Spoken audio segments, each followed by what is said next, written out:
पे हमारा माइक खराब हो गया और पब्लिक मीटिंग करना मुश्किल है। जी बिल्कुल ठीक बात है। तो मैंने सोचा कि हम थोड़ा यूपी के बारे में बातचीत कर लें और आप अपना पर्सपेक्टिव हमें बताइए, हम आपको अपना पर्सपेक्टिव बताते हैं, थोड़ी डिस्कशन करते हैं। ठीक बात है, ठीक बात है।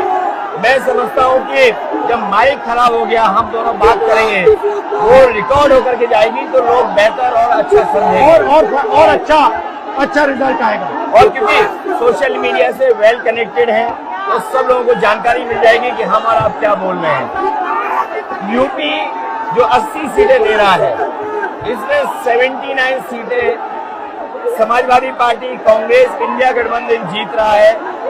एक जो क्यूटो है उसमें हम और आप लड़ाई में हैं।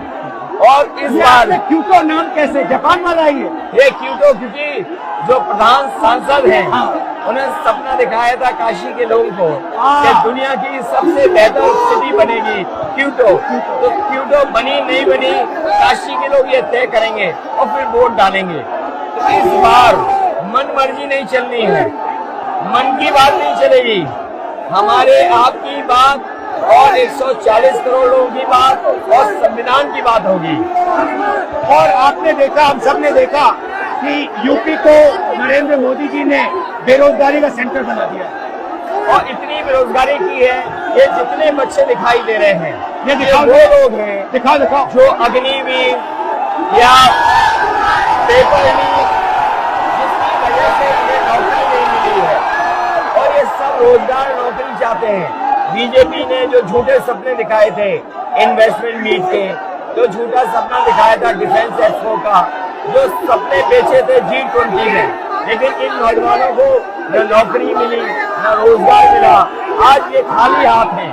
तो इसलिए हमें और आप मिल के जो आपने कहा, जो इंडिया गठबंधन कह रहा है कि 30 लाख बच्चों को नौकरी दी जाएगी, उस दिशा में हम लोग काम करेंगे। और पहली नौकरी पक्की स्कीम जिसके माध्यम से हर ग्रेजुएट को नौकरी का अधिकार, बेहतरीन ट्रेनिंग और बैंक अकाउंट में 1 लाख रुपए साल के। आपने नोट किया कि मोदी जी खटाखट बोलने शुरू कर दिए। ये आपके खटाखट के बाद वो रटारट खटाखट कर रहे हैं। अच्छा आप एक बात बताइए, मुझे क्यूरियोसिटी है, थोड़ा आप अपने पापा के बारे में मुझे बताइए जी। मुलायम सिंह यादव जी के बारे में बताइए, आपने उनसे क्या सीखा? नेताजी और उनके साथ के लोग बिल्कुल जमीनी राजनीति करते रहे। हालांकि नेताजी कुश्ती, पहलवान और गांव के थे। करते हो कुश्ती? नहीं, मैं कुश्ती नहीं कर पाया जीवन में, क्योंकि मैं मिलिट्री स्कूल में चला गया तो कुश्ती नहीं कर पाया। लेकिन नेताजी इसीलिए धरती पुत्र बोले गए कि वो जमीन की बात को समझते थे। धरती पर जो लोग हैं उनकी क्या भावना है उसको लेकर के वो आगे बढ़ाना चाहते थे। और आपका इस क्षेत्र से और इस शहर से आज का लगाव नहीं है, न जाने कितने सालों पुराना लगाव है। जो इमोशनल कनेक्ट आपका इस शहर और शहर से है वो शायद और किसी राजनीतिक परिवार का नहीं होगा। तो नेताजी से उनका हार्डवर्क और अपने लक्ष्य के लिए लगातार काम करते रहना, जो गैर बराबरी की लड़ाई डॉक्टर राम मनोहर लोहिया यहीं लड़े थे। हालांकि हमारी आपकी विचारधारा की यहाँ टकराव रहा, लेकिन हमारे व्यक्तिगत या जो सिद्धांत में कभी समझौता नहीं हुआ। सिद्धांत को लेकर के हमने आपके साथ खड़े हुए और कई बार खड़े हुए, और आपकी भी पार्टी सिद्धांत से बहुत करीब रही समाजवादियों के। बट मुझे लगता है कि अब एक नई तरीके की पार्टनरशिप बन रही है, क्योंकि जो इस बार हमारा कोऑपरेशन है, शायद पहले ऐसा कोऑपरेशन नहीं हुआ। मतलब बिल्कुल सब जुड़ गए। सबसे अच्छा ये है कि जितना उन्होंने कहा 2 लड़कों की जोड़ी, उतना युवा आपसे, हमसे, इंडिया गठबंधन से और जुड़ गया। तो ये नेचुरल अलायंस है, और नेचुरल अलायंस इसलिए लोग महसूस कर रहे हैं कि वो चाहते हैं कि नौकरी और रोजगार मिले, नौकरी और रोजगार मिले।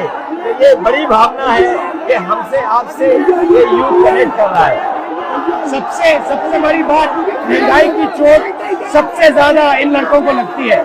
हमारी थिंकिंग है और आपकी भी है कि ये जो 22-25 लोगों को नरेंद्र मोदी जी ने पूरा का पूरा धन पकड़ा है, उसको ठीक करने के लिए जो हमारे युवा हैं, माताएं बहनें हैं, उनको डायरेक्ट बैंक अकाउंट में पैसा देना है। देखिए, ये जो लोगों के पास पैसा पहुंचने से जो अर्थव्यवस्था को लाभ मिलेगा, मैं समझता हूँ इनका भाग्य भी बनेगा और देश की अर्थव्यवस्था ही बेहतर होगी। ये जरूरी स्कीम है कि इनके अकाउंट में पैसा पहुंचे, जिससे थोड़ा बहुत जीवन स्तर इनका भी अच्छा हो। नरेंद्र मोदी जी डिबेट से क्यों डरते हैं? क्योंकि वो सच का सामना नहीं करना है ना, चाहते। पूरा उनका झूठ का गुब्बारा है। वो बीजेपी और बीजेपी के लोग मन मर्जी से चलते हैं, अपनी मर्जी से चलते हैं, और उनको लगता है कि डिस्कशन की कोई जरूरत नहीं है, क्योंकि वो सब कुछ जानते हैं। डेमोक्रेसी में जितना डिस्कशन होगा, जितने विचार एक दूसरे को हम सुनेंगे और एक दूसरे पे भरोसा करेंगे, उतना हमारा लोकतंत्र मजबूत होगा। ये बीजेपी के लोगों ने न केवल हमारी जान को खतरा पैदा किया है, बल्कि लोकतंत्र को भी और संविधान को भी खतरा पैदा कर रहे हैं। और इसका नतीजा दिख रहा है कि चाइना हमारी जमीन के अंदर आ गया, ये बेरोजगारी बढ़ती जा रही है, जो प्रोडक्शन होता है वो नहीं हो रहा है, और पूरा का पूरा एक्सटॉर्शन, ईडी, सीबीआई, ये लोग मतलब एक्सटॉर्ट कर रहे हैं। कई बार सुनने को मिल रहा है और सरकार स्वीकार नहीं कर रही है, लद्दाख की हमारी सीमाएं सुरक्षित हो गई, और अरुणाचल के आसपास या सीमा जो चीन से छू रही है वो बहुत असुरक्षित है। तो चीन से जहां हमारा सीमाओं का खतरा है, वहीं चीन से हमारे बाजार को भी खतरा है। तो कहीं न कहीं हम लोगों को अपनी मैन्युफैक्चरिंग इकोनॉमी और मैन्युफैक्चरिंग इकोनॉमी को बढ़ावा देना पड़ेगा। और ये जो स्कीम्स है, पहली नौकरी पक्की और महालक्ष्मी, ये मैन्युफैक्चरिंग सिस्टम को, इकोनॉमिक सिस्टम को जंप स्टार्ट करने के तरीके हैं। ये बहुत अच्छा जंप स्टार्ट होगा। इसको अगर फोकस होकर के IIT, पॉलिटेक्निक, इंजीनियरिंग कॉलेजेस को, इन सबको इकोसिस्टम में ला करके, मैं समझता हूँ युवा नौजवानों को अच्छी नौकरी और रोजगार मिल पाएगा। और हमारा लक्ष्य है कि सब, हर जात को भागीदारी मिले, स्पेस मिले, हर इंस्टीट्यूशन में, बिजनेस में, एजुकेशन के सिस्टम में, तो वो हमारा, हम दोनों का लक्ष्य है। बिल्कुल। और क्योंकि जो बात सभी दल कहते थे, आज इंडिया गठबंधन कांग्रेस भी कह रही है कि सामाजिक न्याय जरूरी है, जाति गणना जरूरी है। देश के लिए ये बड़ी चीज है। जो दुनिया में अमेरिका है, यूरोप है, अपने उन लोगों के लिए जो पीछे छूट जाते हैं, उनके लिए कुछ काम करते हैं। तो हमारा जो देश जाति के आधार पर पिछड़ा है, तो इसको आगे बढ़ाने के लिए ये बड़ी भूमिका होगी इस बार। बहुत अच्छा लगा, अच्छी बहुत मीटिंग अच्छा, बहुत अच्छी मीटिंग है। मुझे लगता है कि ये यूनिक मीटिंग है क्या?